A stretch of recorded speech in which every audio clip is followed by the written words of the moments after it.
প্রিয় বৌমা, একটু শোনো। একজন মা হয়ে ওঠা শারীরিক, কিন্তু একজন শাশুড়ি হয়ে ওঠা মানসিক। একজন মা তার সন্তানকে 10 মাস তার গর্ভে রাখে, জন্ম দেয়, লালন পালন করে। নিজের শরীরের একটা অংশ হলো সন্তান। মা হয়ে উঠতে গেলে পৃথিবী ভুলে যেতে হয়, নিজের অস্তিত্ব ভুলতে হয়। কিন্তু শাশুড়ি হতে হলে সন্তান জন্ম দিতে হয় না, সন্তানকে ধারণ করতে হয়। তুমি যেদিন প্রথম আমার ঘরে এলে, আমার উত্তেজনা ঠিক তেমনই ছিল যেদিন আমি প্রথম বুঝতে পেরেছিলাম আমি মা হতে চলেছি। আমি অতি আগ্রহে তোমার মুখখানি দেখার জন্য বিভোর ছিলাম, ঠিক যেমন মা থাকে সন্তানের মুখখানি প্রথম দেখার জন্য। তুমি আমার পা স্পর্শ করলে আমি চমকে উঠলাম। আরে কেন? আমার সন্তান তো প্রথম আমাকে দেখে হেসেছিল।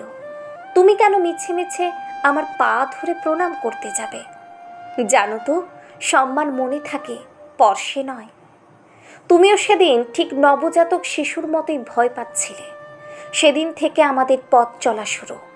আমার সন্তানকে লালন করতে আমার লেগেছে 28 বছর। তোমাকে কি আমি 28টা মাস দিতে পারবো না? পারবো, 1000 বার পারবো। আমার সন্তানকে যেভাবে লালন করেছি, সেই কাজ তো আমার সবটুকু করে দিয়েছে তোমার মা, আমার বিয়ান। এখন থেকে ধারণের কাজটুকু আমার।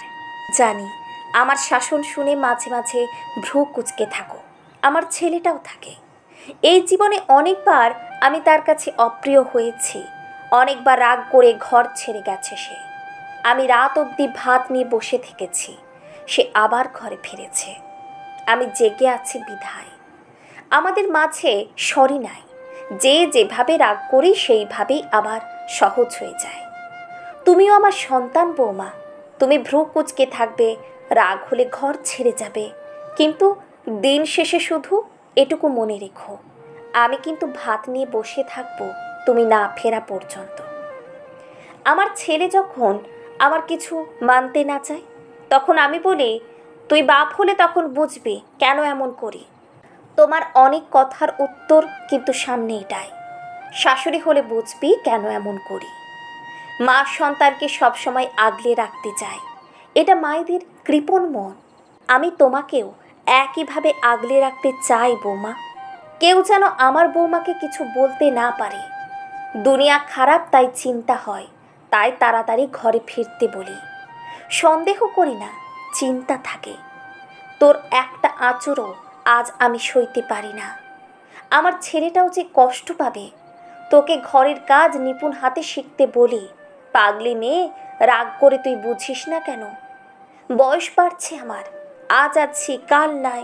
সংসারটা পুরোপুরি না শিখিয়ে দিয়ে গেলে তখন হিমশিম খাবে।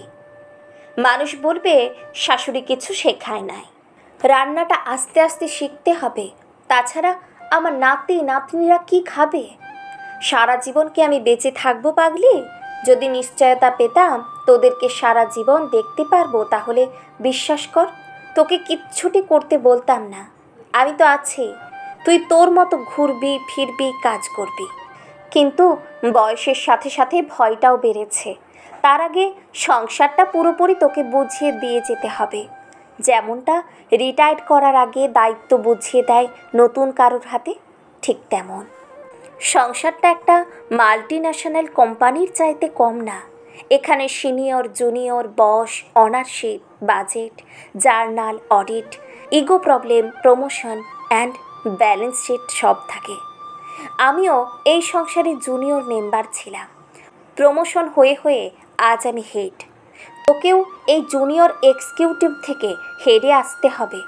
অফিসিয়াল একটা সিক্রেট শেয়ার করি, এই হেড পোস্টটা কিন্তু কখনো কোনো ছেলে পায় না। এটা মেয়েদের জন্যই থাকে, কারণ ছেলেগুলো জানে ঘরের সব ব্রাঞ্চের হিসাব মিলানো এদের দ্বারা সম্ভব নয়।